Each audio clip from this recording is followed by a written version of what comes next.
In the last episode of Soap, Bert told Sally he could see her no more. He's sorry, but it's the only way. Sally took it well indeed. She threatened to get him someday. Donahue told Jessica that Chester died on an exploded train. But Chester's not dead. He's very alive, although with a muddled brain. Jody's still stunned that Carol left him. He's been in a lot of pain. And Danny's vowed to get the men who killed his precious Elaine. Confused? You won't be after tonight's episode of Soap.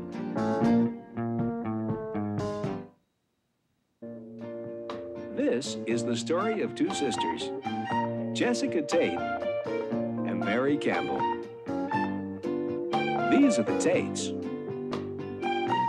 and these are the Campbells. And this is Soap.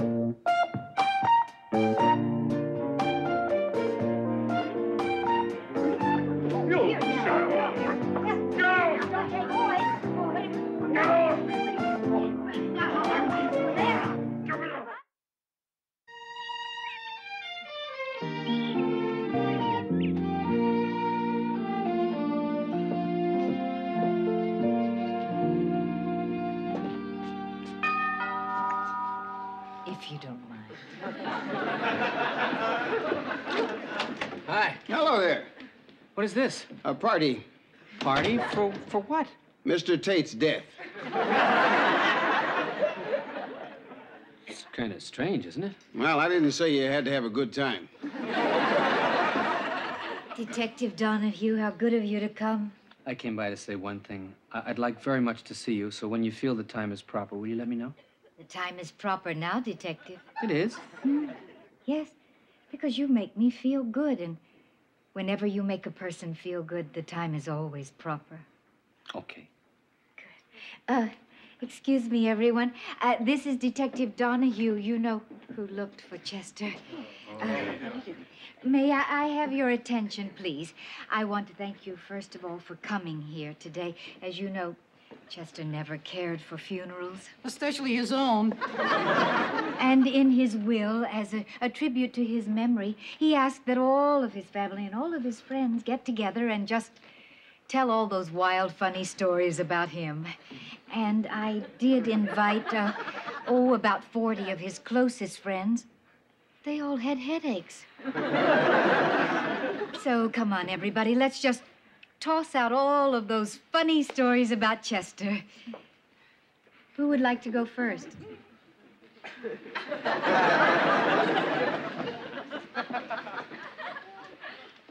Oh, well, I've got one. One morning, Chester came down to breakfast with shaving cream still behind his ear.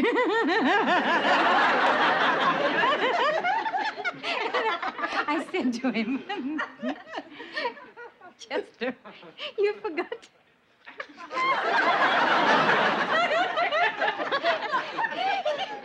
You forgot to wipe off the cream.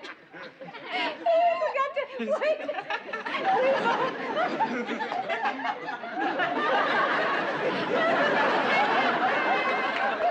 So Chester went all the way back upstairs, and I put him some orange juice. Orange juice.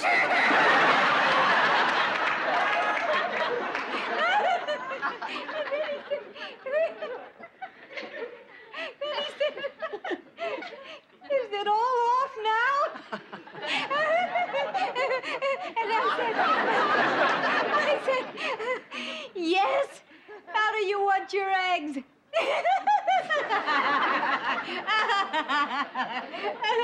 The eggs.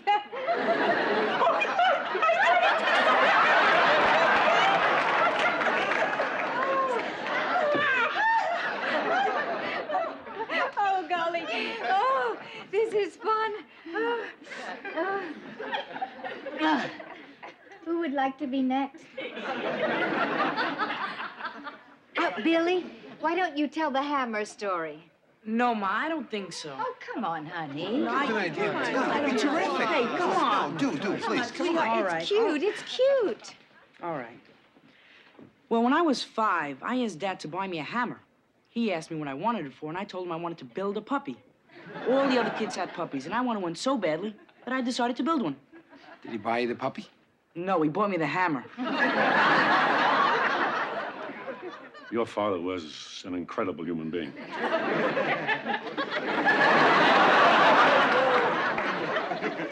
Ren? Okay. When I was little, Daddy took me fishing. And I remember that day he caught a lot of fish and I didn't catch anything. And I remember feeling a little sad and very puzzled when Daddy announced that he was going swimming. And he jumped overboard with one of the fish in his belt. Well, a few minutes later, Daddy came up without the fish, and I felt a little tug on my line, and I reeled it in, and there was the fish. What a wonderful story. What a guy. What a crock. He never took you fishing. She's real good at making up stories, isn't she? Tim, it's your baby. Vincent, you believe me, don't you?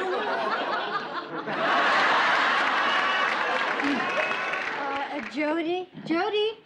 There he is. Come on, Jody. Don't you have a story you want to share with us?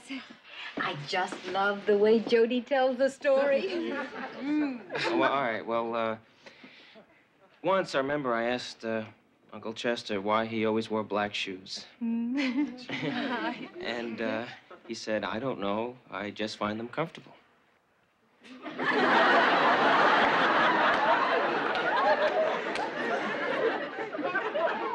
A story like that comes around once, maybe twice.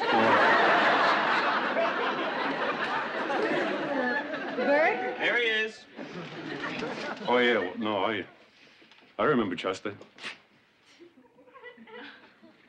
I remember there was... Oh. I remember one time he came... That wasn't him. I remember, and then I don't sometimes, but it's like next.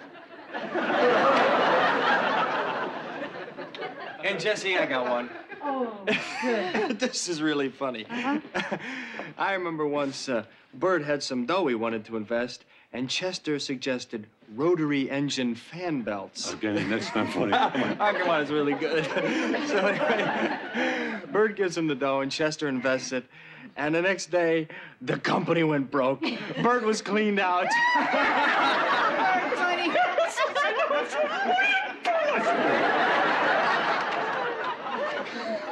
Daddy.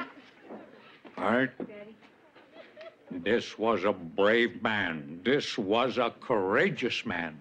This was a man who always did more than his duty. He was right there to the very end. Never was there another man like him. Never will there be another man like him. He was one of a kind. We shall never forget him. He was a leader of men. We have lost the best. His family, his friend, and the United States of America will never forget General Mike Smiling Bob Hawkins. Daddy, General Hawkins didn't die. Chester died. Oh, good. Never mind. As you were. Mary? Well, I would just like to say that I think that all our lives are richer for having known him. Benson, do you have any fond memories of Mr. Tate you'd like to share with us? No. I believe that he will be remembered fondly by those of us who loved him. And the rest of us, too.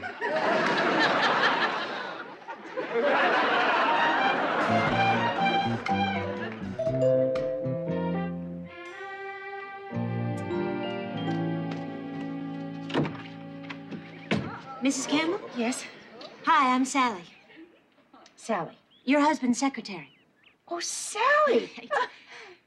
Come in. Thank you. Thank you. Oh, I'm pleased to meet you. You've always been just a voice on the telephone. Sit down. Thanks. Mrs. Campbell, I don't really... Mary. Mary, I don't know how to put this. What? Well, your husband and I have been having an affair. So what happened was the other day he came wait by a and second. Wait a second. Could you just back up a little? Sure. Did you say you and Bert? Right. So what happened was the other day You he came... and Bert. Me and Bert. Well, Bert and I. It's Bert and I. I always get those confused. Me and him, he and I, he and me. I hated grammar. You don't look like what I imagined. You imagine someone? Well, Bert told me that he spent the night with someone once and that she was fat and old. Were you once fat? Or old?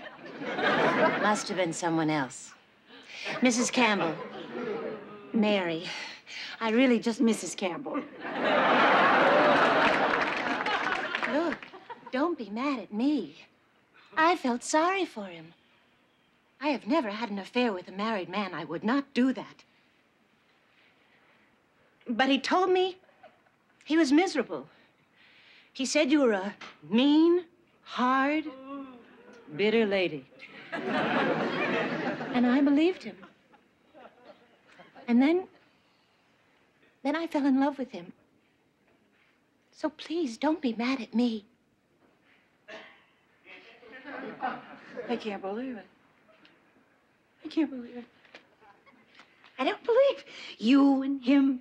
I think it's you and he. See, it would be him and me, so I think it's you and he. Don't get me wrong. I'm not saying I don't believe he'd have an affair with you. What I'm saying is that I find it hard to accept he's having an affair. But if he was having an affair, I'm sure that the affair he was having would be with you. You're very, pretty. Young. Skinny. I'm not skinny. Please. You're skinny. I'm 5 pounds overweight. Oh, please, you are not. I am. I mean, I starved myself. I still can't lose. I know. It's so depressing. You know the Atkins diet? Do I know it? I have been on it 12 times. I gained. Metabolism. Fasting, gained. You and Bert. You know, you're taking this very well. No, I'm not. Yes, you are. You're taking this beautifully. No, I'm in shock. That's what it is. I'm not taking it with grace. I'm taking it with shock. There's more. Oh, good. Maybe this'll kill me. The other day, I discovered that... Are you ready? Bert's been cheating on me. When did he have the time? I know. It's incredible, isn't it? Her, me, you. It's a wonder he isn't dead. He will be. I'm gonna kill him. No, I am. Wait till you hear this. She's 18. 18. 18. Skinny. She's 18. Who cares? 18. What do they talk about at 18? What she did in school today. It's disgusting. 18. I'm so sorry I had to tell you all this. Oh, no, thank you. I'm glad you did. Where are my manners? Would you like a drink? Oh, please, Mrs. Campbell. Call me Mary.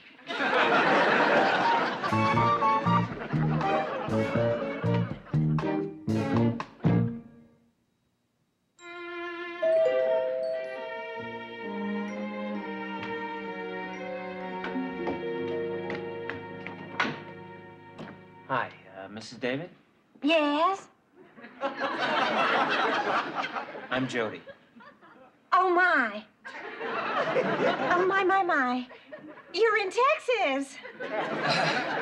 I think so. Everybody talks funny. Well, come on in for a minute. Thank you. You're a homo?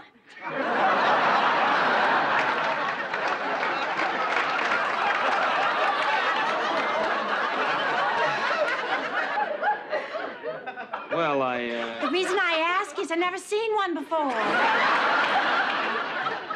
We don't have homos in Texas. Live ones, anyway. Well, sit down. Would you like a drink? yes, thank you. A drink would be nice. What do you people drink? You mean New Yorkers? We drink... No, homos. We drink your basic heterosexual drinks. How about some lemonade? Do you drink lemonade? Lemonade would be terrific. We like lemonade. I mean, we drink a lot of lemonade. Mrs. David, is Carol around? Upstairs, but I don't think she wants to see you. Mrs. David, I've flown clear across the country. This is a very big state. It took me a day and a half to drive here from the airport. Yeah. I've gone through a lot to get here, and I intend to see Carol. Okay. Carol? Carol, honey, you got a visitor. This'll put her right in her pantyhose.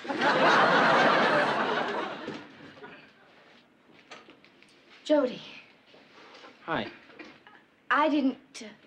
I thought it would be nice to surprise you. Oh, yes. Nice. He sure surprised me. Looks perfectly normal. Mother.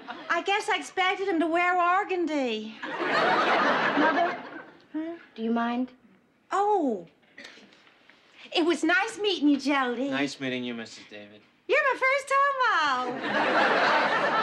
You're my first Texan. Yeah. This is a surprise. Jody, I'm so sorry.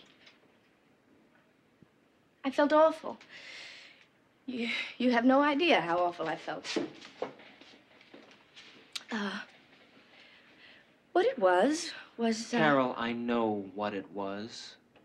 I mean, suddenly it didn't seem like such a terrific idea to have a husband who's a homosexual. It was just that I thought that you... What about the baby? What about the baby? Well, I'd like to see my child grow up. Jody, I don't want you to be the baby's father. Carol, I don't think you have that choice anymore. I don't want you to see the baby. What?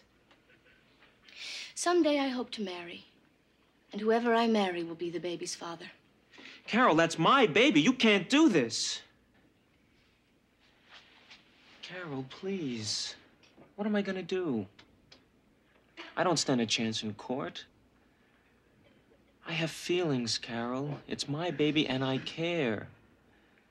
I don't think I've ever cared about anything quite as much. Jody, I know I'm right. Now, I know it's hard for you, but I know I'm doing the right thing. You mean my child will never know I'm his father? It's better this way. Carol, it's a mistake. It's a gigantic mistake because it's a lie. And a lie will always catch up with you later. And when it does, Carol, when my child wants his father, I'll be there.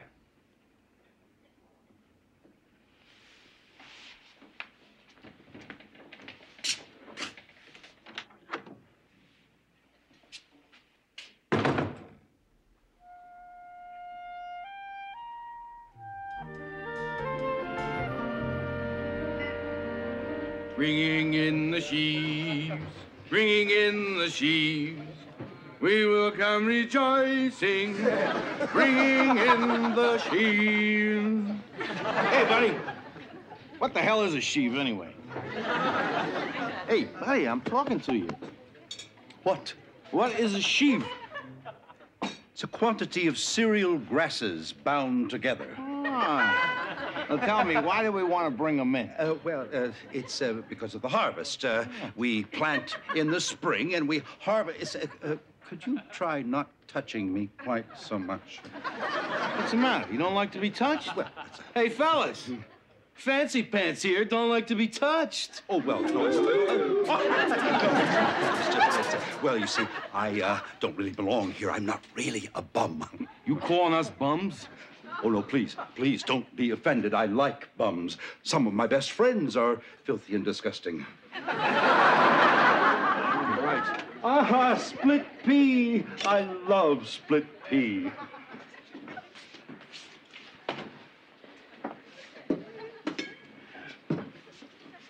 Pass the bread plate.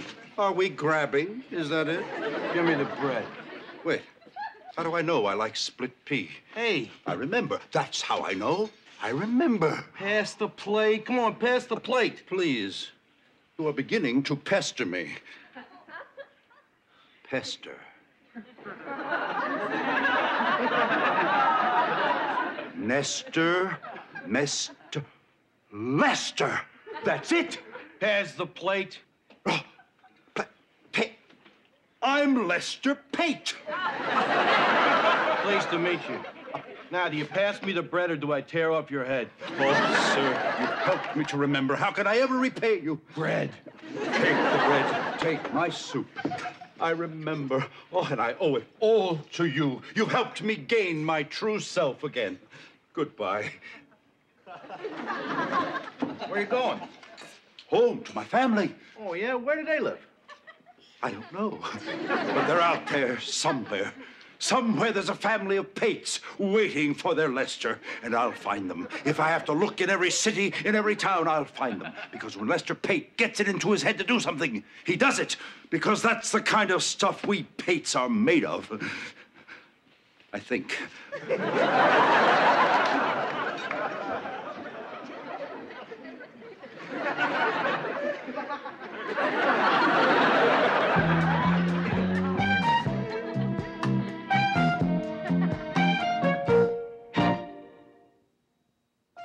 Will Chester get his memory back? And what will Jessica do if he comes back? Now that Mary believes Sally's story, will Bert ever get her back? Can Jody put his life back together now that he can't get Carol back? These questions and many others will be answered on the next episode of Soap. Soap is videotaped before a studio audience.